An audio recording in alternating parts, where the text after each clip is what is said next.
So what is up, guys? Let's get into July's 9 market recap. So today was actually a good day for EU and a bad day for Nasdaq, I'd say. So honestly, I took one break even and one loss. That one loss is completely a mistake. So basically, I keep making these silly mistakes, but this loss is not as big as the last one because I only raised around like $50. But I'll tell you what happened. So starting on ES, we had these are the PDRS, we had this Asian London lows, we had the Asian lows and then these lows. Then we had these highs. We had a previous day high right here, and we had a 4 hour fair value gap right here. So my scenario is we either sweep this London high or we get into this 4 hour fair value gap where this price gets into the ES gets into the previous day high and pushes lower, and the other two were like bullish scenarios towards this PDH.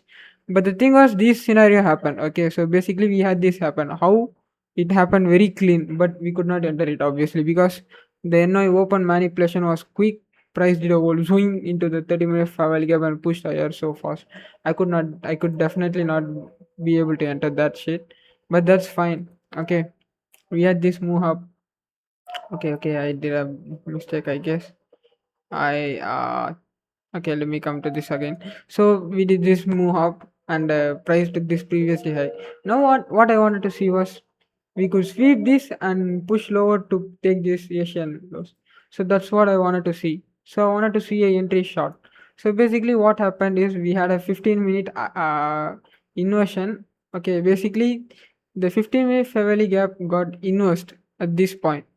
Okay, this is this 15-minute fair value gap that we had here. So basically, I wanted to look short my drawn liquidation loss. So I saw this 50-minute fair value gap. We inversed it. We also inversed.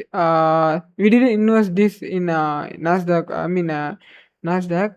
But ES we kind of inversed it. But the thing is, at this point, ES is more weaker. Okay, so I wanted to look for shots in it. But the another thing is, I wasn't on 15 minutes and I didn't check the fact that the next 15-minute candle didn't close because we had a good chance that price could sweep this candle and close like this. I don't want to see the next 15-minute candle, two candle rejection and push higher. So this is definitely not an entry for my trading pattern. So this is a loss that can be avoided. Okay, so basically I took one loss here. That's me trying to force an entry at this point. At this point, I genuinely thought that price closed invalidated it, but the thing was, after entry, I noticed that price didn't invalidate it and pushed higher. So I had my original SL at this point. Then I took my loss at this area itself. So I cut my losses because I know that's a bad trade and I don't want to be in the trade anymore. So that's why I just closed it like that. I don't see. Basically, we had this candle. This candle is the thing that I don't wanted to see. And honestly, this is a bad trade because even NQ looks good, but this big is not something that I want to see on price. If this candle was something like a slow 15-minute candle that closed below also, that would have been nice.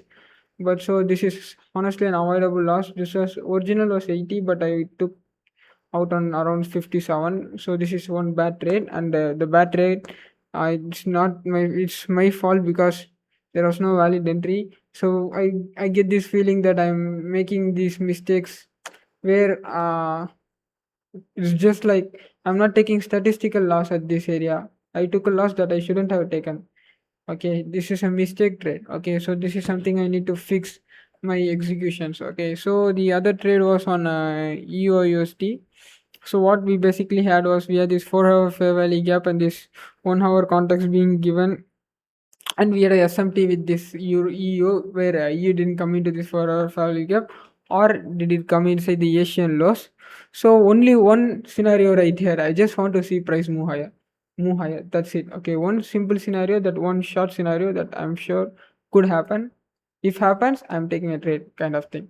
So basically, we had this good SMT for our rejected sweep this low, where here we gave an SMT, and I waited for this 15-minute fair value gap to get invalidated, and then I took an entry on this 5 minute where I wanted to see price like come to till here, Then I took this continuation entry right here, SL around here and TP around here.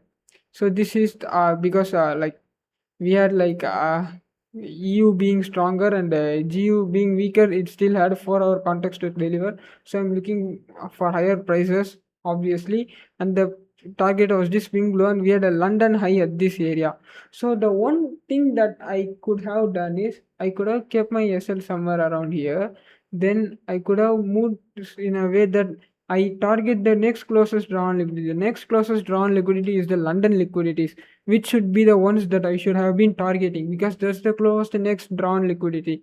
But what mistake I did was I tried to target this 4 hour context, even though it's a risk free trade because I knew price could reverse from this area. So see SMT, liquidity sweep, SMT, then London highs, the 4 hour context, we had SMT plus CASD plus sharp turn, which is really nice and enough for me to take a shot at this along at this point of time.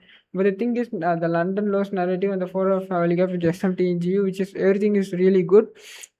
But the thing is, I after this candle, I could have waited for a better entry and a better SL targeting this London loss with 1 hour.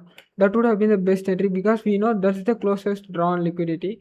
I don't want to look for anything more than that. So what actually happened is price pushed higher into this. After taking the London lows, it really swept and gave this good big rejection, and then price took my break even. So this is completely possible scenario. So I should have known better. I should have see you can I could like take a after this candle close. I could have waited for an entry somewhere around here with 1 to 1. I'll show you. So I thought what could have been better, and I saw this one. This one was pretty nice. So let me show you that.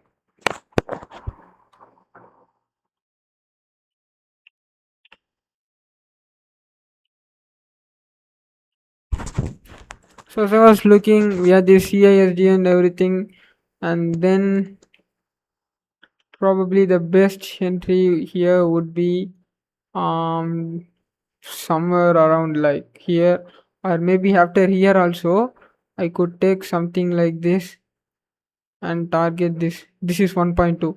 This could be done. Or else, even if I wanted to keep it like this, I think I can like ask at least for an